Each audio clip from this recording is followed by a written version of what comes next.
રહ્યા છો સબરવાસ ન્યૂઝ. હવે જોઈએ અગત્યના સમાચાર. હિંમતનગર ખાતે પ્રજાસત્તાક દિનની પૂર્વ તૈયારીના ભાગરૂપે રિહર્સલ યોજાયું. સાબરકાંઠા જિલ્લામાં 26મી જાન્યુઆરી પ્રજાસત્તાક દિનની ઉજવણીની પૂર્વ તૈયારીના ભાગરૂપે જિલ્લા કલેક્ટર શ્રી લલિત નારાયણ સિંધુ સાંધુની ઉપસ્થિતિમાં રિહર્સલ યોજાયું હતું.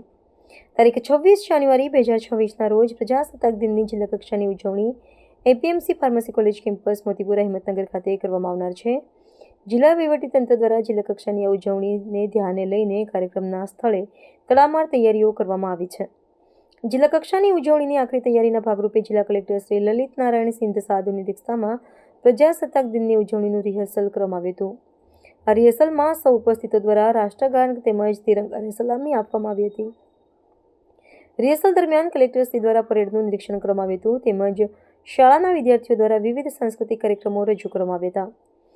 રિહર્સલમાં જિલ્લા પોલીસ વડા શ્રી ડોક્ટર પાર્થરાજસિંહ ગોહિલ, નિવાસી અધિક કલેક્ટર શ્રી કૃષ્ણા વાઘેલા, પ્રાંત અધિકારી શ્રી, વિવિધ અમલીકરણ અધિકારીશ્રીઓ, કર્મચારીશ્રીઓ, શિક્ષકગણ તેમજ વિદ્યાર્થીઓ હાજર રહ્યા હતા.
આવા ન્યૂઝ જોવા માટે સાબર આવાઝ યુટ્યુબ ચેનલને સબસ્ક્રાઇબ કરો અને લાઇક કરો, જેથી હવે પછીના દરેક સમાચાર સબસ્ક્રાઇબ કરેલા હશે તેઓને નવા સમાચારની માહિતી મળી જશે.